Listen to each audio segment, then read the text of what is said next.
रामायण में हनुमान जी की वीरता की कहानी का जिक्र हर जगह मिलता है।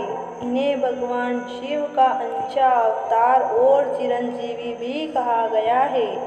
ऐसी भी कथा है कि भगवान राम ने सृष्टि के अंत तक हनुमान जी को पृथ्वी पर सशरीर रहने का वरदान दिया है। लेकिन उड़िया भाषा की विलंका रामायण में एक ऐसी कथा मिलती है जिसमें बताया गया है कि हनुमान जी की मृत्यु उनके जीवन काल में ही हो चुकी थी, लेकिन 6 महीने मृत्यु के बीत जाने के बाद यह फिर से जीवित हो गए थे।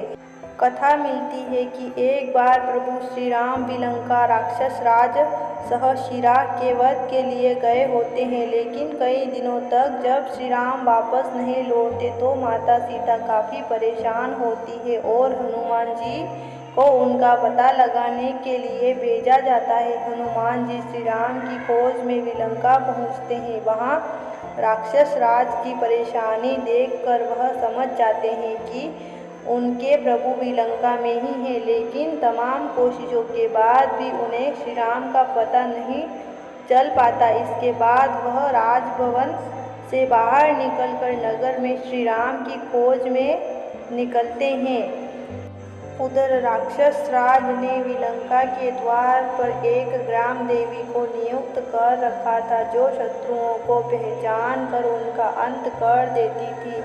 इसके अलावा उत्तर द्वार पर स्थित विष का सरोवर था, वहीं उसके दक्षिण की ओर एक और तालाब था। जब भी कोई व्यक्ति मित्र भाव से दुर्ग में प्रवेश करता था और उस सरोवर या तालाब का जल पीता था तो वह आसानी से दुर्ग में प्रवेश कर लेता था, लेकिन शत्रुभाव से प्रवेश करने और जल पान करने वाले व्यक्ति की मृत्यु हो जाती थी। कथा मिलती है कि जब हनुमान जी उत्तरी द्वार पर पहुँचे और राम जी के बारे में सोचने लगे, उसी समय ग्राम देवी की भेंट पवन पुत्र से हुई। उन्होंने पहचान लिया कि यह तो श्री राम के सेवक हैं।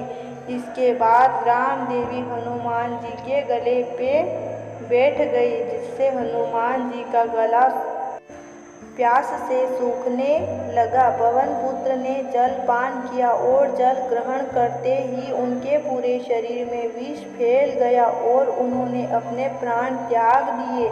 काफ़ी दिन बीत गए, श्री राम का भी कुछ पता नहीं चल रहा था और पवन पुत्र का भी। ऐसे में सभी देवताओं ने पवन देव से पूछा कि आपका पुत्र कहाँ है। वह भी काफ़ी परेशान हुए कि कहाँ है हनुमान। सबने ढूंढना शुरू किया तो बृहस्पति देव ने बताया कि हनुमान जी की विलंका में मृत्यु हो चुकी है। इसके बाद वायुदेव दुखी हो गए। सृष्टि में वायु का संचार रुक जाने से जीवों में प्राण संकट में आ गए। यह स्थिति देखकर सभी देवताओं ने वायुदेव से कहा कि वह सभी उनके पुत्र को जीवित कर देंगे, लेकिन वह अपना क्रोध शांत कर ले। इसके बाद कथा मिलती है कि सभी देवता विलंका गए और अमृत वर्षा और संजीवनी मंत्र से हनुमान जी को पुनर्जीवित कर दिया। इस तरह हनुमान जी 6 माह बाद फिर से जीवित हो उठे।